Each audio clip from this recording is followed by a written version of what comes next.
ఆదిలాబాద్ అడవుల్లో పులి గర్జన, ప్రజల్లో కలకలం. నిజంగా ఎన్ని పులులున్నాయి? ఆదిలాబాద్లోని బోథ్, సరంగపూర్ మండలాల్లోని అడవుల్లో ఇటీవల ఒక పెద్ద పులి కనిపించింది. పులి అడవిలో తిరుగుతూ ట్రాప్ కెమెరాల్లో బంధించబడింది.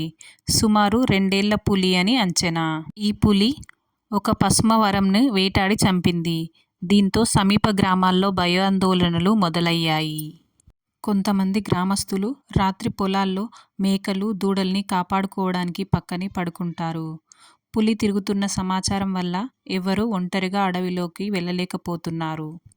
పులి దారిని ఫారెస్ట్ అధికారులు ట్రాక్ చేస్తున్నారు. ప్రజలకు సూచనలు ఇస్తున్నారు. సమూహంగా పనులు చేయండి, శబ్దం చేస్తూ పొలాల్లో కదలండి, పొద్దున లైట్ వచ్చాక మాత్రమే పొలాలకు వెళ్లండి. ఇంతకీ నిజంగా ఆదిలాబాద్ అడవుల్లో ఎన్ని పులులున్నాయి? 2020-21 టైగర్ సెన్సస్ ప్రకారం తెలంగాణలో సుమారు 26 పులులు ఉన్నట్టు అంచనా. కానీ అధిక శాతం పులులు కావల్ టైగర్ రిజర్వ్ పరిధిలో ఉంటాయి.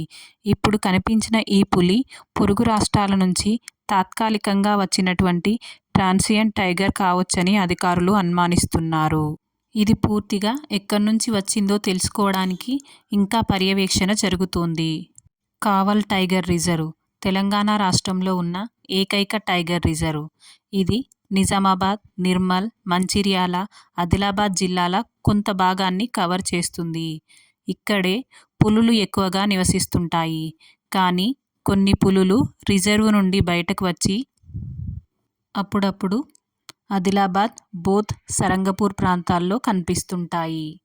తెలంగాణలో ఒకటే టైగర్ రిజర్వ్, కావల్ టైగర్ రిజర్వ్. కానీ టైగర్ సెన్సస్లో మాత్రం తెలంగాణలో సుమారు 26 పులులున్నాయని చెబుతారు. మరి మిగతా పులులు ఎక్కడా? కావల్ టైగర్ రిజర్వ్ పరిధిలో కొన్ని పులులు స్థిరంగా ఉంటాయి. ఇవే క్రమం తప్పకుండా రెగ్యులర్గా కనిపించే పులులు. 6 నుండి 10 వరకు గుర్తించారు. మిగతా పులులు బఫర్ జోన్స్ అండ్ కారిడార్స్ ఏరియాల్లో ఉన్నాయి. కావల్ పరిధి చుట్టుపక్కల ఉన్న అడవులు, ప్రైవేట్ అటవీ ప్రాంతాలు, రిజర్వ్ ఫారెస్ట్లు, సాంఘిక అడవుల్లో కూడా కొన్ని పులులు తాత్కాలికంగా తిరుగుతుంటాయి. టైగర్ కారిడార్స్ వల్ల వచ్చిన సందడి. మహారాష్ట్ర, ఛత్తీస్గఢ్, ఒడిశా నుండి పులులు తెలంగాణలోకి వచ్చే మార్గాలు ఉన్నాయి. కొన్ని పులులు సరిహద్దులు దాటి సేదతీరుతూ ఉంటాయి. ఇవి ట్రాన్సియెంట్ టైగర్స్ అంటారు. తాత్కాలికంగా ఒక రాష్ట్రం నుంచి మరొక రాష్ట్రంలోకి వెళ్లే పులులు. సెన్సస్ పద్ధతి వల్లే గణన పెరుగుతుంది. పులుల క్లా marks, pug marks, Scott analysis వల్ల వీటిని ఆధారంగా చేసుకొని అంచనా వేస్తారు.